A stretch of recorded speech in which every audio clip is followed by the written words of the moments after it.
Os pontos de Fernando Lima. Boa noite, rádio ouvintes e telespectadores. Cá estamos nós para mais um Pontos de Fernando Lima.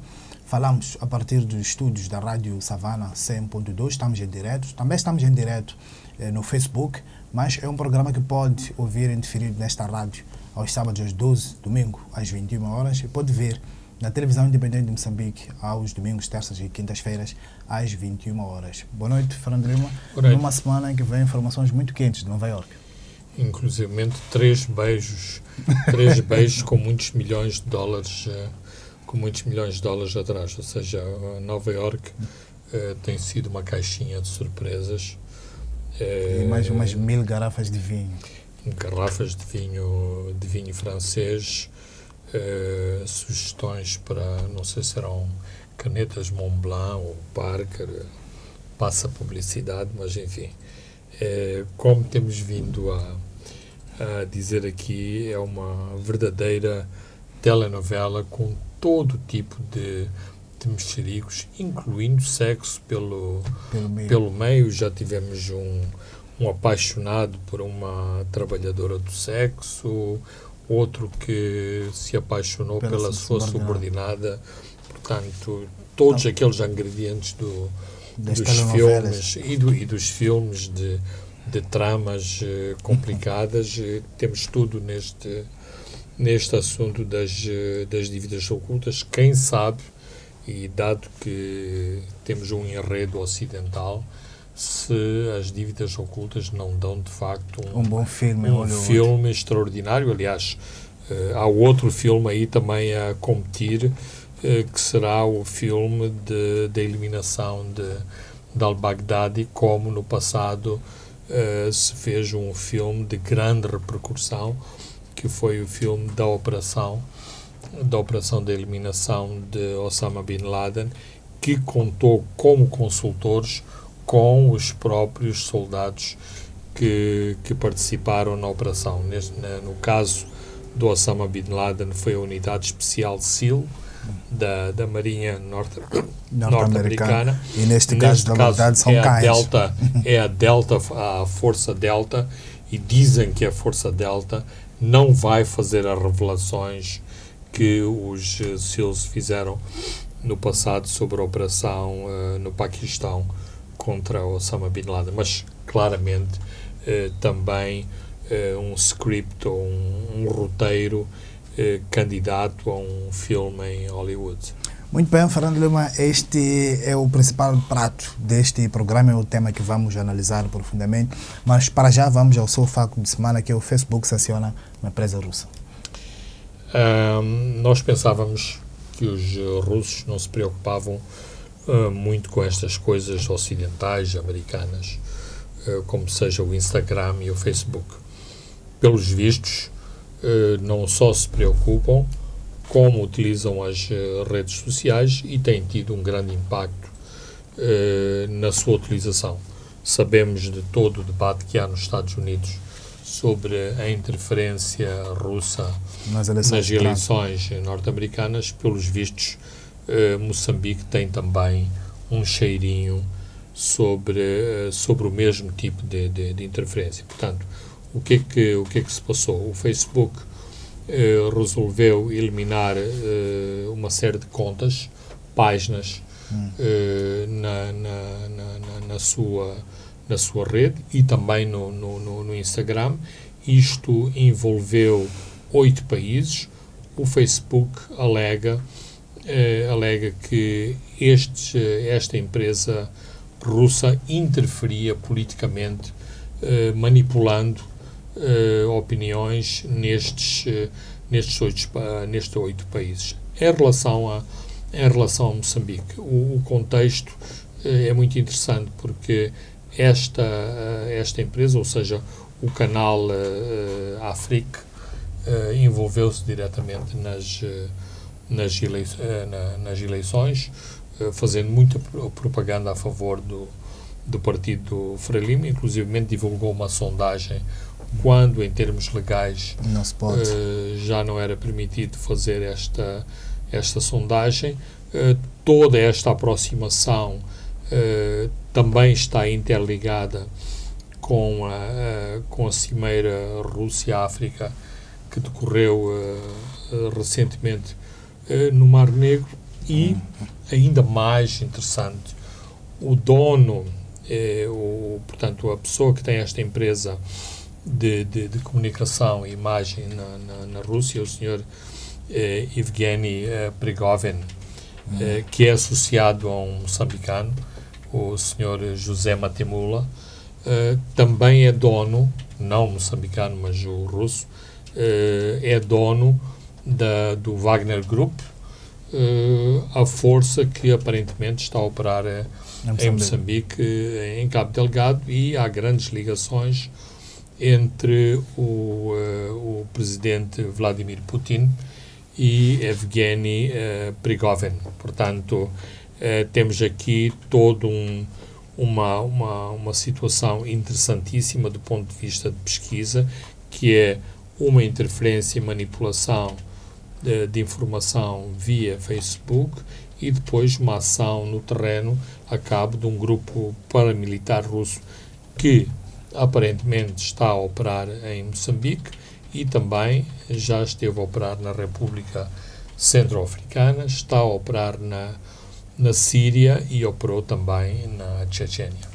Muito bem, Fernando Lima, agora vamos olhar para o tema das dívidas ocultas que nos acompanha sempre neste programa. É um tema sempre presente, um tema quente, e já se temia isto nos círculos do poder, sobretudo à volta do presidente Guebuza, sobre as consequências de um julgamento sobre estas dívidas ocultas contratadas para viabilizar projeto de segurança marítima em Moçambique.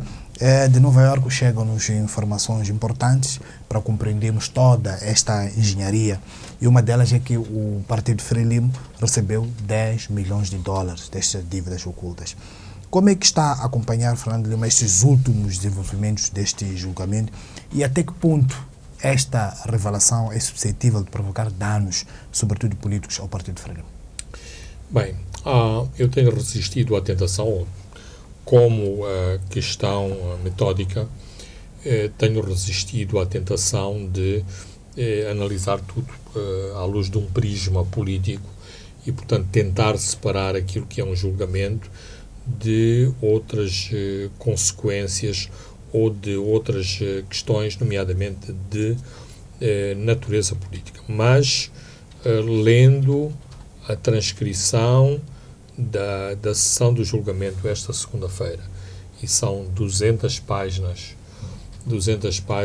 que compreendem esta transcrição segunda-feira, portanto, que envolveu a audição de uma testemunha que é um agente especial do FBI. Do FBI. Uma pessoa é quase liminarmente tentada a concluir que há uma ligação política entre aquilo que se está a passar no julgamento e ilações políticas. Ou seja, o timing com que isto está a acontecer parece-me incrível. Ou seja, menos de 24 horas depois do anúncio dos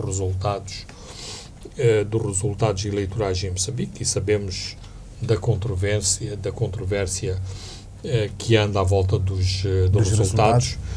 Eu diria, talvez, do exagero que houve nos resultados, ou seja, como diversos comentadores, incluindo dentro do próprio Partido Frelimo, não era preciso ganharmos por tantos.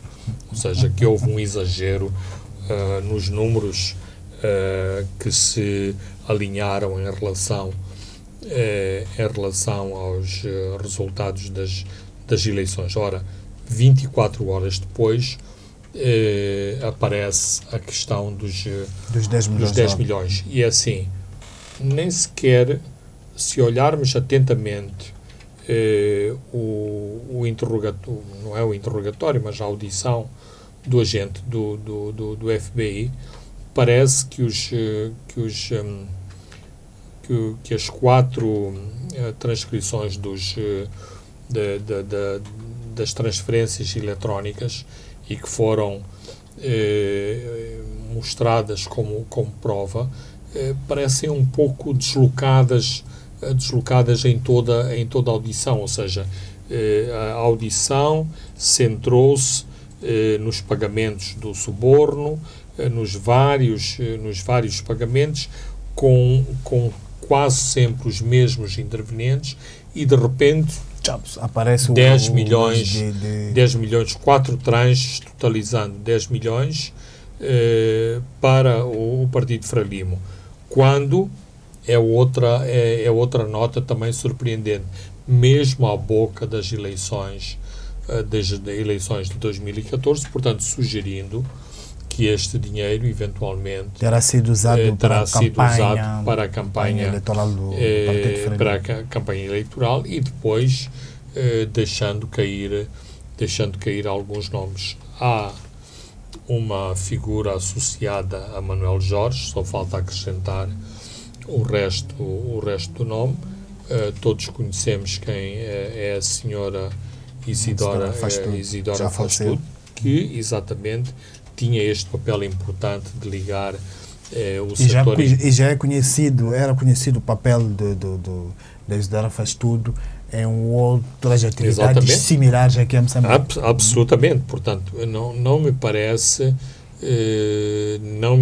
estranho aparecer o nome de Isidora Fastudo, mais o nome desta senhora aparece por completo, mas o nome de Manuel Jorge não aparece completo, como a própria vice-ministra, a ex-vice-ministra das Finanças, nunca é identificada, aparece numa parte como Lucas, noutra parte como Isal, com I, com E.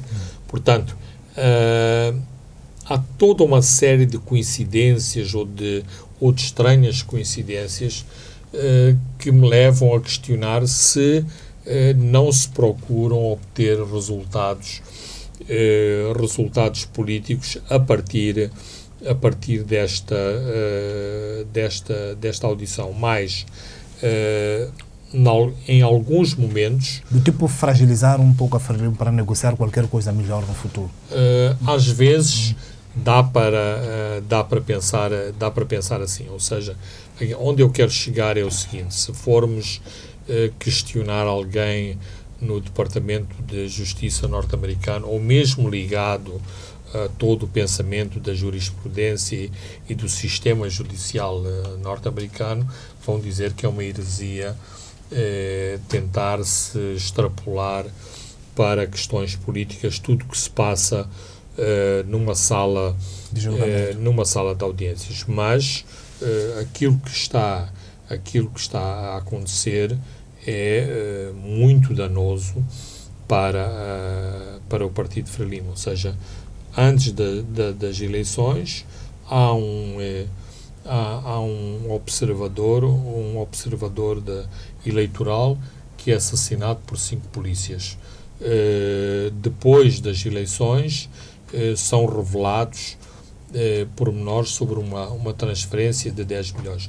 E mais, independentemente daquilo que vai ser argumentado em relação a essa tranche, nós, ao longo dos últimos anos, temos vindo a receber muitas sugestões que isto era uma prática corrente. Ou seja, por um lado, as empresas públicas, estatais, que contribuíam para o Partido Frelimo, há empresas que contribuíam indiretamente, faturando a terceiras empresas determinados serviços que revertiam. E recordamos disso no julgamento do caso dos aeroportos, onde o Deodino Cambaza disse claramente que parte do dinheiro foi entregue para reabilitar a escola do Partido Frelimo, e recentemente uma carta da antiga ministra do Trabalho, Helena Taibo, que diz que o dinheiro do INSS financiou o Partido no Poder.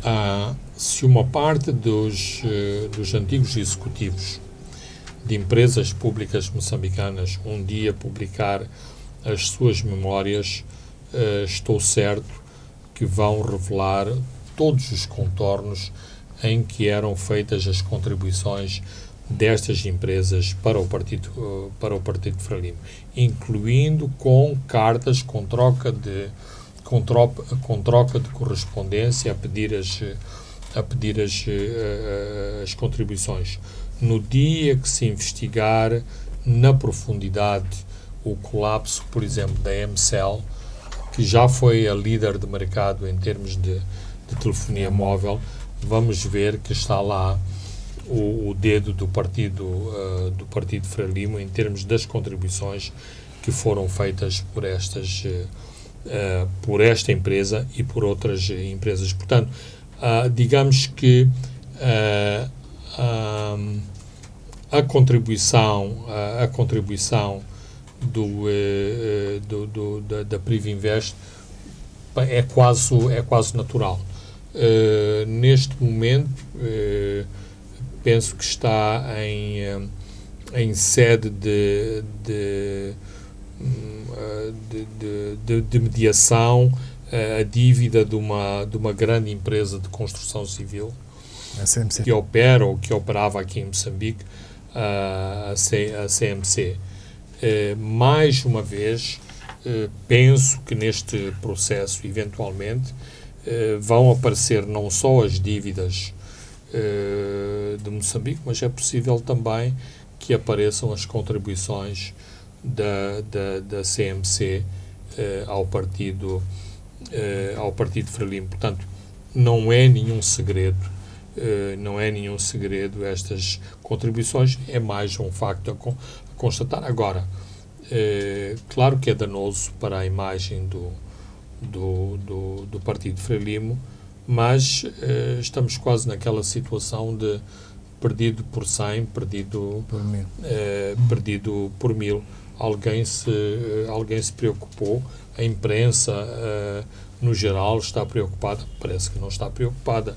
Os responsáveis do Partido Frelimo foram questionados sobre... Então, não acredita, por exemplo, que a Procuradoria-Geral da República, com estas evidências do Partido Frelimo e também com a evidência de que a antiga vice-ministra de Economia e Finanças recebeu dinheiro da Privivest, possa se movimentar para abrir processos autônomos? A gente desses 20 arguidos que estão detidos foram presos por pouco. É assim, estamos a menos de uma semana de toda esta série de eventos, incluindo hoje, sexta-feira, o facto de a anterior decisão de extraditar Manuel Chang para Moçambique ter caído. Habitualmente as nossas instituições são lentas a agir, mas aquilo que eu sinto é que este empenho da Procuradoria-Geral da República, e eu assumo a responsabilidade por estar a dizer o que estou a dizer, sinto que o empenho da PGR em extraditar Manuel Chang para Moçambique causou um rombo, digamos, na moral digamos, do castelo PGR, ou seja, foi como estas pessoas terem se empenhado a fundo com argumentos, com peças legais despachadas para a África do Sul, muitas vezes em cima a dos estratégia prazos, de renúncia de imunidade por parte do em Manuel cima Chang. dos prazos limites, toda uma série de jogadas e golpes e contragolpes de cintura, é assim, colocando-me na pele de um procurador na PGR. Tanto esforço que nós estamos a fazer para nada, quando eles estão a receber dinheiro dos próprios libaneses e toda uma série de coisas, todo um contexto global em que isto está a acontecer. Ou seja, para já não há reações fortes em relação aos 10 milhões, mas isto provocou um abalo muito grande em termos de moral, em termos daqueles militantes que continuam a defender os princípios. Claramente isto foi um abalo muito grande. Não se sente em termos de opinião pública, mas nós sabemos que isto aconteceu e podemos imaginar até onde vão estas ondas de choque e não tenho a mínima dúvida que a PGR é um dos sítios que foi abalado pela onda de choque que causa este tipo de revelação. Mas toda a, digamos, a podridão que tem emergido de Nova Iorque também contribui muito para minar a moral e o cometimento na PGR de trazer Xang para Moçambique, uma vez que em última análise, com tantos pormenores e com tantos mais pormenores que vão ser conhecidos nas próximas semanas, vale mesmo a pena trazer Xang, a não ser que queiram fechar uma última torneira de Xang, a não ser que isto visa proteger o antigo chefe de Estado. Falando do antigo chefe de Estado, ainda o julgamento ainda decorre, ainda não há até agora qualquer evidência de pagamentos diretos a Armando Guebuza. O que é que isto sugere? Bem, sugere que as pessoas se protegem ou se tentam proteger.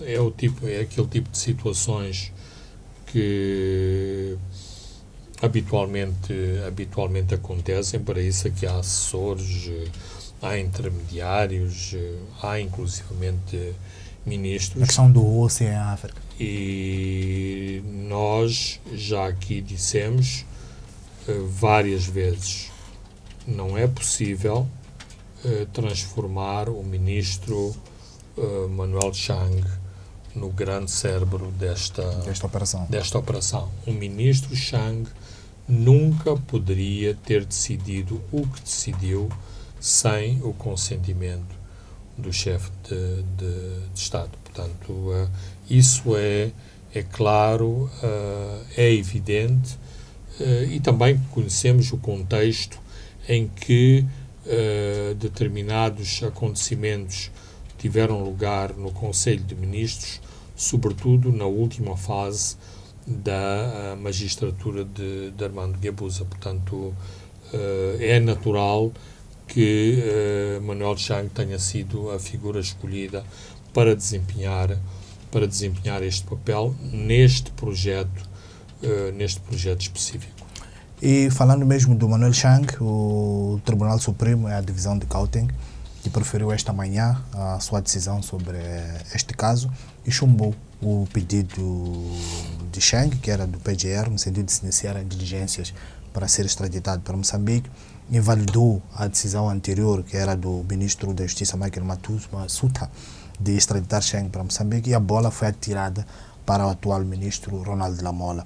Mas, basicamente, o tribunal dá razão a Lamola e ao FMO, que se opuseram à anterior decisão de Masuta, e foi Lamola que pediu a anulação do pedido de Masuta. Fernando Lima, o facto de Lamola ter posto em causa a anterior decisão não é um forte indicador de que vai decidir mandá-lo para Nova Iorque? Para já, esta é a indicação, mas devemos ser prudentes, porque no passado já vimos muitos volte-face, ou seja, muitas mudanças de direção, inclusivamente alguma manipulação de opinião em relação às decisões do Tribunal e às decisões do próprio Ministério da Justiça. Se calhar vou voltar à forma como começámos toda esta questão sobre as dívidas ocultas, que é esta tentação de abordarmos politicamente o assunto. Claramente, o ministro Lamola, quando interferiu sobre o assunto, mal tomou posse, estava a tomar uma decisão uma decisão política. Claro que os seus assessores argumentaram juridicamente, conhecemos os argumentos jurídicos que os seus assessores utilizaram. Esses argumentos jurídicos foram apresentados ao ministro Massuta, portanto, os assessores do ministro da Justiça não alteraram os seus posicionamentos. Aquilo que foi alterado foi uma percepção política em relação àquilo que devia ser a extradição para os Estados Unidos ou para Moçambique. Dito isto, parece haver esta indicação de que eventualmente as autoridades sul-africanas talvez agora deixem, usando uma expressão popular, deixem correr o marfim. Mas as autoridades sul-africanas sentiram-se muito agradadas pelo facto das autoridades norte-americanas terem decidido a favor do embargo dos bens da família Gupta, que são, digamos, os maus da fita em todo o problema, ou o caso que envolve o presidente Jacob Zuma, ou seja, da acusação de que na presidência de Jacob Zuma era a família Gupta que dominava, inclusive se fala da captura de captura do Estado. Os Gupta decidiam quem devia ser ministro ou quem não devia ser ministro, quem devia ser demitido e quem devia ser nomeado. Portanto, há um síndrome muito grande em termos de toda esta questão dos Gupta, também com alguns pormenores folclóricos no meio, nomeadamente um casamento da família Gupta, em que os aviões dos convidados, em vez de aterrarem num aeroporto civil, foram aterrar numa base militar, tal o poder que os Gupta tinham na África do Sul. Portanto, a decisão do Tribunal sul-africano retoma muito da argumentação dos assessores jurídicos de Lamola. Isto dá esta indicação. É bom chamar à colação mais este elemento dos 10 milhões para o Partido Frelimo. O facto do Parlamento ter acolhido como legal na conta do Estado as dívidas, as chamadas dívidas ocultas, todos estes pormenores têm sido esgrimidos pelos assessores do Ministro da Justiça, mas também pelos próprios advogados do Fórum de Monitoria do Orçamento. Mas penso que eu posso dizer isto. De algum modo, o FMO teve um bocadinho tratamento de tapete vermelho a entrar no caso e no Tribunal no Tribunal de Gauteng, arguindo a favor da extradição de Chang para os Estados Unidos. Portanto, aquilo que eu quero dizer é o seguinte: se houvesse uma atitude de hostilidade em relação à constituição de um assistente, do novo assistente neste processo, isto também seria conseguido. Digamos que a entrada do FMO em cena, de algum modo, legitimou as interrogações e as dúvidas que o ministro Lamola tinha e ganhou também um aliado de peso em todo o processo a ser submetido ao Tribunal. penso que é correto argumentar nesta direção. E falando das dívidas e dos pagamentos, o governo também anunciou nesta quarta-feira aos credores dos títulos das dívidas de Matum que tem todas as condições e as autorizações necessárias para pagar e vai pagar, já pagou uma prestação de 38 milhões de dólares. Aqui o argumento são os credores de boa-fé, que o ministro das Finanças já havia avançado antes. Os credores de boa-fé e, se calhar, algum alívio no cofre do Ministério da Economia e Finanças, com os 880 milhões que já entraram e, portanto, estão à disposição do Ministro das Finanças. É assim, nós aqui já explicámos várias vezes os dilemas do Governo. Por um lado, tenta agradar a este eleitorado que diz não pagamos as dívidas, este eleitorado que viu as suas posições serem acolhidas por um parecer do Conselho Constitucional, mas, por outro lado, um dilema que o Ministério e as instituições moçambicanas enfrentam, que é a dificuldade que têm nos mercados financeiros, ou seja, o Estado tenta desesperadamente mostrar que não é um Estado falido, que honra os seus compromissos, mas tem uma empresa pública, ou acho que sim, a ENH é uma empresa pública, está desesperada à procura de 2 mil milhões, e se o Estado que a suporta não dá sinais de boa-fé, de credibilidade, de honorabilidade, isto complica todas as ações da ENH.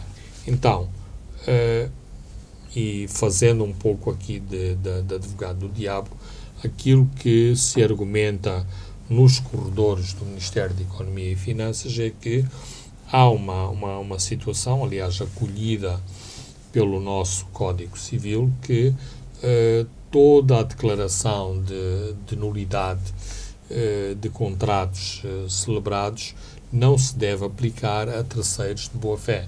O que é que isto significa? Eu, holandês, americano, espanhol, comprei títulos da Ematum, estava imbuído de boa-fé, gostei do negócio, desconhecia de todas as tramas que estavam por detrás, não posso ser penalizado por todas as questões subsequentes. Mas a argumentação é também de dizer, bem, mas o Estado, a Procuradoria-Geral de Moçambique, já intentou uma ação na Praça de Londres em relação a esses negócios, portanto, está a agir também de boa-fé em relação a todas as implicações de natureza criminal em relação a este negócio. Eventualmente, o que eu não acredito, haverá direito a regresso, portanto, o Estado de Moçambique ser ressarcido por esses negócios. E, finalmente, outra questão que não deixa de ser séria, que é nos meios jurídicos moçambicanos, argumenta-se que o Conselho Constitucional exorbitou os seus poderes e pronunciou-se numa matéria que não é uma matéria... Mas o acórdão está lá. Exatamente.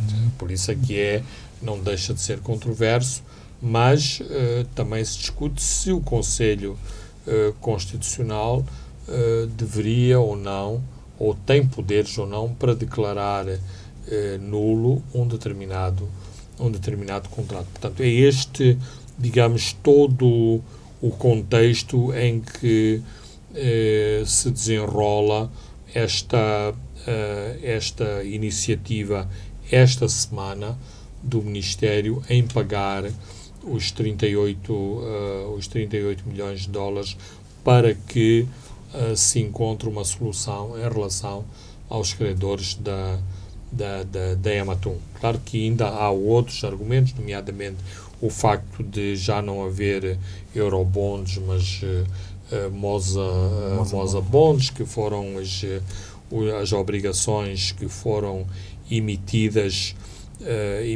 em 2016 e as obrigações emitidas em 2016 não foram secretas, não foram emitidas à revelia nem do Parlamento nem do Tribunal Administrativo, e foram estas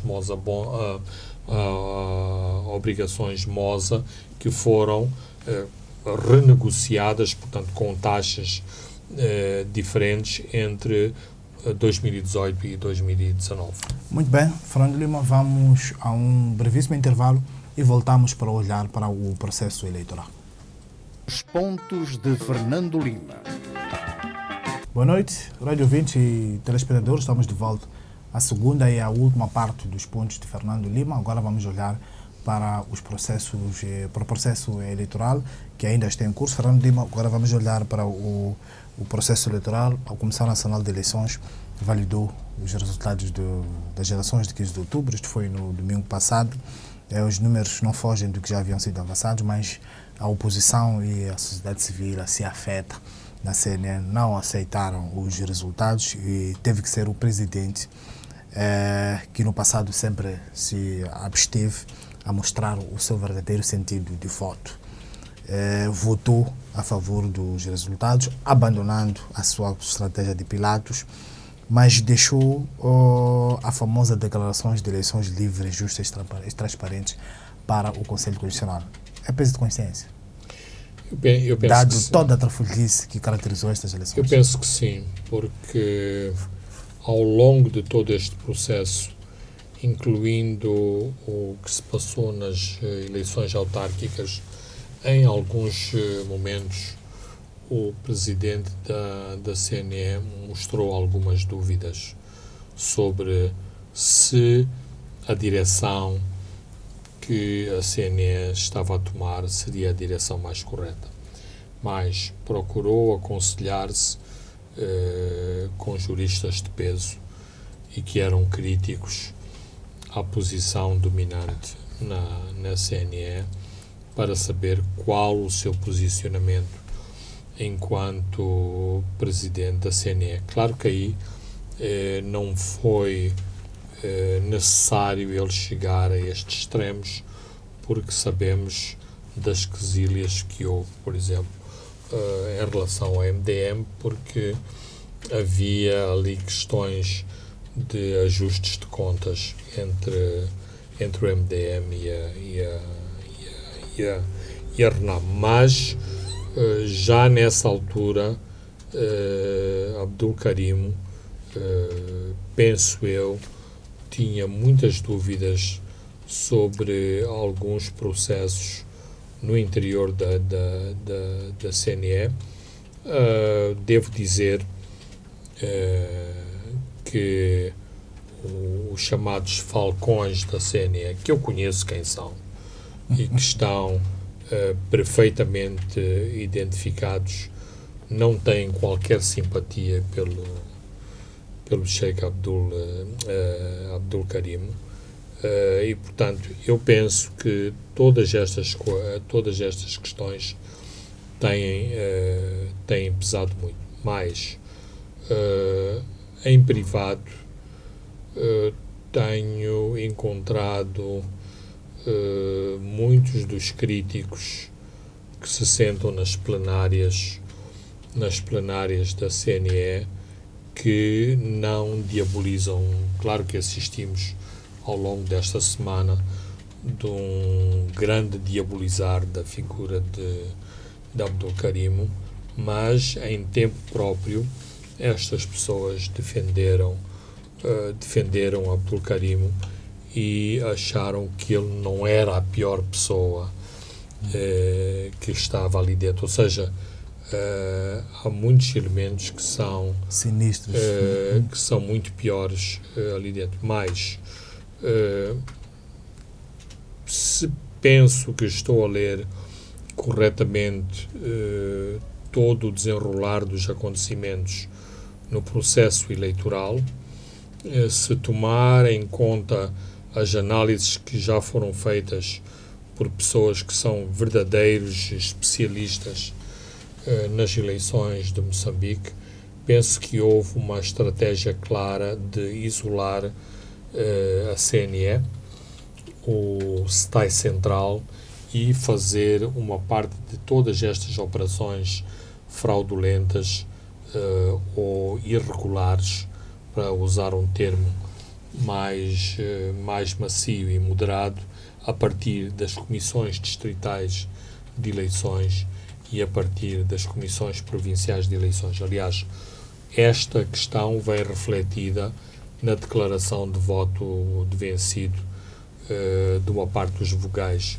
da CNE. Ou seja, e é dito ipsis verbis neste documento, acho que o Savana publicou esta o documento semana, que muitas vezes o presidente da CNE foi desautorizado ao nível local. Portanto, penso que foi isto que se passou. Mais toda a operação, por exemplo, toda a operação da fantástica credenciação de 30 mil observadores navegando na órbita do Partido Frelimo e do governo, só foi possível com a colaboração das comissões provinciais e das comissões distritais de eleições. Toda esta operação dos editais, da tabulação, na recepção dos editais, das alterações verificadas, foi feita a esse nível. Agora, estou a tentar desculpabilizar Abdul Karim? Não, mais. Invoca-se o seu voto de qualidade. Abdul Karim podia usar exatamente o seu voto de qualidade para ordenar coisas tão simples como o escrutínio de determinados distritos, de determinados grupos de votações, as tais votações magnânimas dos 90%. Mas ele preferiu atirar a bola para o Conselho Constitucional. E conhecendo o histórico do Conselho Constitucional, acredita num julgamento justo e transparente, julgando o mérito das questões e não apenas as formalidades. Eu gostaria de pensar que o Conselho chegaria a este tipo de análises e de conclusões, mas tenho muito poucas esperanças. Porquê? Porque o Conselho Constitucional teve acesso aos resultados viciados em 5 autarquias em 2018. Penso que não há qualquer dúvida, e o Conselho Constitucional também não colocou em dúvida a credibilidade destas contagens paralelas. No entanto, validou os resultados e mandou repetir a eleição em Marromeu, com a pouca vergonha que conhecemos. Portanto, caiu por terra o argumento de que a CNE não pode conhecer aquilo que se passou, limita-se a validar os resultados que vêm à partida preenchidos a partir das CPS. Não, a lei diz que a CNE tem poder de intervenção, e assim, de facto, valorizava o processo, valorizava a democracia. É assim, eu tenho visto os militantes da Frelimo que vão às televisões, que vão às rádios, de falar da tremenda vitória do seu partido. Tudo bem, sem entrar no debate se foi uma tremenda vitória ou não, mas é assim, poderíamos fazer determinados exercícios de verificação que só valorizariam mais o processo eleitoral, dariam mais credibilidade e afastariam estes processos de interrogação. Quando se demonstrou por A mais B que era possível ver se havia ou não 300 mil fantasmas em Gaza, a Comissão Nacional de Eleições chumbou esse processo. Portanto, claramente a CNE e o STAI fazendo com que o processo fosse todo esse processo fosse para as eleições já ferido. Não, eu hoje lia uma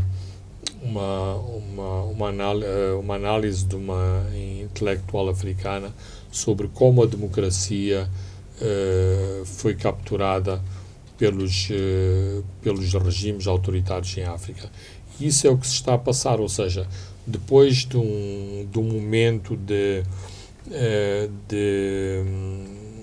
desnorte na década de 90 do século passado, em que muitos regimes não sabiam como lidar com esta vaga de um homem, um voto, de democracia multipartidária, todos os regimes de partido dominante se voltaram a alinhar, se voltaram a preparar para enfrentarem periodicamente eleições cada 5 anos, independentemente daqueles outros mais ambiciosos que a todo custo tentam alterar a Constituição para instituir o terceiro mandato, até aqueles outros que inclusivamente têm o beneplácito americano de não terem estes problemas do terceiro mandato, como é Paul Kagame no Ruanda ou Yoweri Museveni no Uganda. Portanto, pessoalmente acho que perdemos uma oportunidade importante de dar mais credibilidade ao processo eleitoral moçambicano e dar credibilidade às instituições moçambicanas, nomeadamente a CNE, o STAI, agora o Conselho Constitucional. Mas eu não tenho qualquer expectativa em relação a que o Conselho Constitucional produza algum resultado espetacular.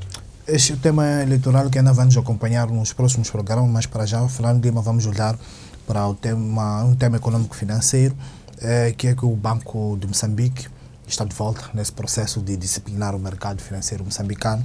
Sancionou 16 instituições financeiras com multas que variam de 100 mil meticais a 76 milhões de meticais por infrações são as mesmas relacionadas com a implementação da Lei de Prevenção do Combate ao Branqueamento de Capitais e Financiamento ao Terrorismo. Curiosamente, nesta lista de 16 bancos, há um banco, que é o Moza, que ficou de fora, e a Boca Pequena, em alguns corredores financeiros.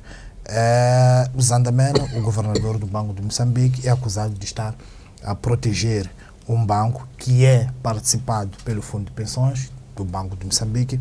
Há espaço para essas interpretações, Fernando?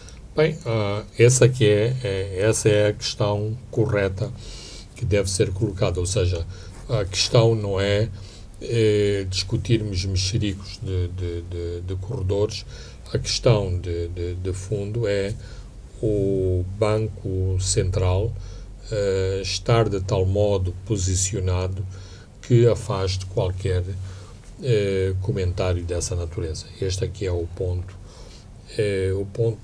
fundamental. Em relação às multas e às contravenções, bem,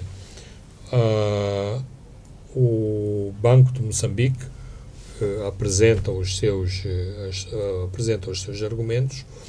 Os bancos visados, eu tive a oportunidade de falar com alguns executivos bancários, eles acham exagerado, ou seja, no passado havia e continua a haver, claro, um grande diálogo entre o Banco Central e a banca comercial. E, em muitos casos, determinados processos menos corretos da banca comercial, e a banca comercial também tem que dar a mão à palmatória, porque faz erros, porque fecha os olhos a algumas transações, mas isto era corrigido e as sanções passavam ao lado. Portanto, qual é a posição do governador? Todos têm que ser sancionados, pela medida grossa.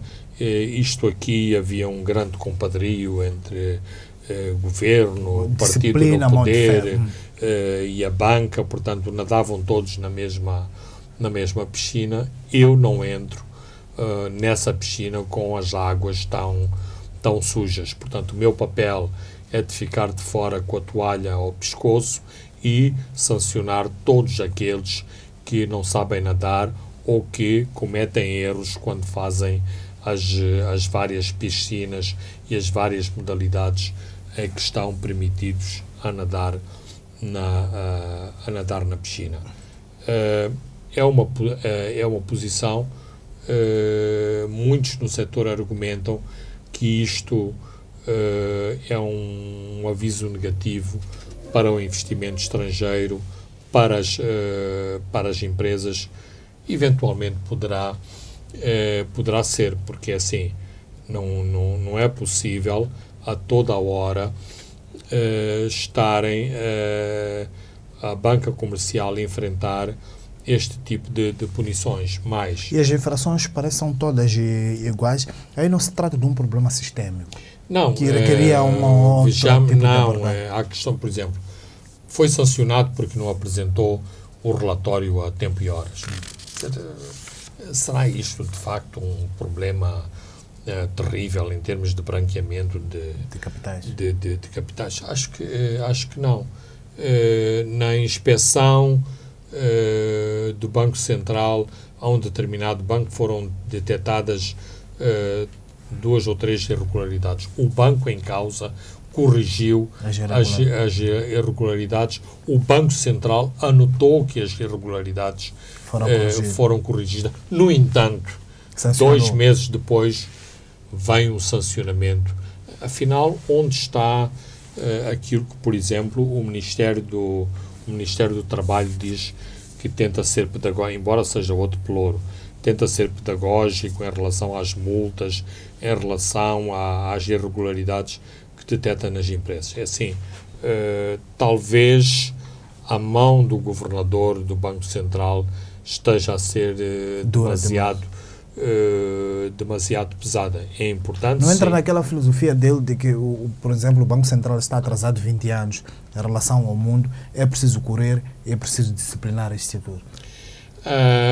Vagamente dentro desta filosofia, mas a questão central é que ele considera que todos os setores viviam numa grande promiscuidade. Aqui não há diferenciação de reguladores, de operadores, de partido, de governo, de gestores, porque há outras coisas que estão em discussão neste momento. Por exemplo, tem havido aparentemente um chumbo tremendo em relação a propostas de novos executivos e para os corpos sociais da banca, uma grande exigência, a banca chama-lhe intolerância em relação às propostas que recebe.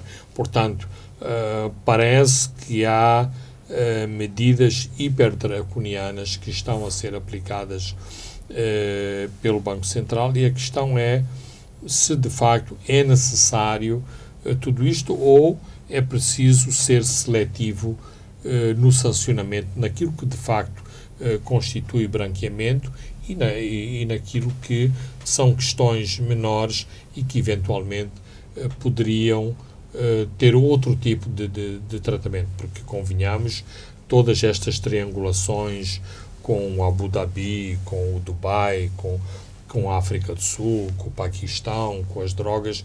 Quer dizer, esta é uma realidade de Moçambique. Nós sabemos que existe Nacala, que existe a costa de Cabo Delgado, que existe Nampula, que existem os cogumelos, que é para os hotéis que nascem como cogumelos, assim como os grandes arranha-céus. Portanto, o governador do Banco de Moçambique sabe do que está a falar quando fala em branqueamento de capitais. Agora, não me parece que tudo que os bancos comerciais fazem seja branqueamento de capitais e que estejam envolvidos ativamente e de forma militante na lavagem do dinheiro da droga e dos tráficos. E estamos agora para o ambiente de negócios, vamos fechar 1 minuto, 2 minutos.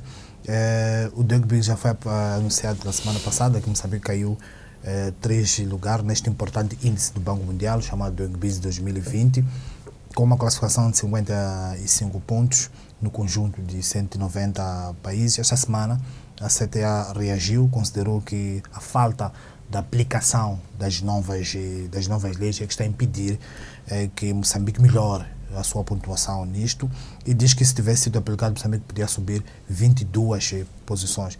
O ministro Agenda diz que as reformas foram feitas, só que não subimos porque talvez os outros correram mais. Também é verdade. E isto é um dos dramas de Moçambique. Nós temos este péssimo hábito de dizer assim, mas porquê que nós estamos neste lugar? Vejam lá, o Malawi já não está... Como é que o Malawi pode estar à nossa frente? Como é que a Tanzânia pode estar à nossa frente? Bem, nós em muitas circunstâncias ficámos a dormir e os outros ultrapassamos, mas muitas das respostas que eu tenho ouvido parece-me aquele tipo de respostas do treinador que vem defender as vitórias morais, ou seja, nós é que jogámos melhor, tivemos mais oportunidades de golo, mas os outros é que ganharam. É o nosso caso. Fizemos as reformas, mas aparentemente não as implementámos. Fizemos as reformas, mas quem fez o estudo sobre as reformas esqueceu-se de alguns detalhes e, portanto, influenciou negativamente. Será mesmo assim que os técnicos do Banco Mundial se esquecem de pormenores das nossas reformas que influenciam negativamente depois a nossa pontuação? Porque isto depois também pode ser argumentado pelos outros países que melhoraram ou que pioraram. Portanto, aquilo que nós temos que fazer e bem, em última análise também há uma questão aqui de fundo. Ou nos empenhamos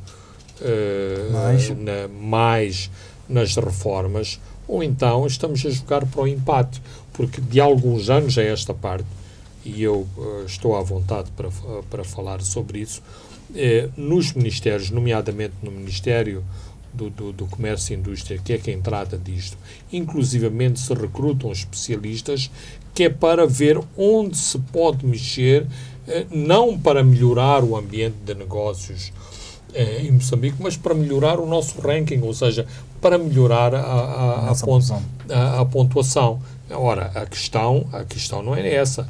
A questão é que nós temos que ter um cometimento aberto que a melhoria do ambiente de negócios tem que acontecer e que a economia real beneficia de facto deste melhor ambiente de negócios. Não que vamos fazer aqui uma alteração de cosmética e isto vai nos trazer resultados em termos de pontuação. E quer-me parecer que há muito este calculismo e, quanto a mim, não é a aproximação mais correta ao debate sobre o ambiente de negócios. Muito bem, Fernando Lima, chegamos ao fim de mais um programa onde olhamos e comentamos o julgamento de Nova Iorque, que está a trazer muitas informações sobre a questão, o escândalo das dívidas ocultas. Olhamos também para o processo eleitoral, também comentamos sobre o cessionamento que o Banco de Moçambique fez a 16 bancos e fechamos com o Doing Business, o ambiente onde Moçambique caiu 3 posições no índice do Banco Mundial 2020. Eu sou Francisco Carmona, a André dos Santos se encarregou da parte técnica. Boa noite, até de hoje a 7 dias.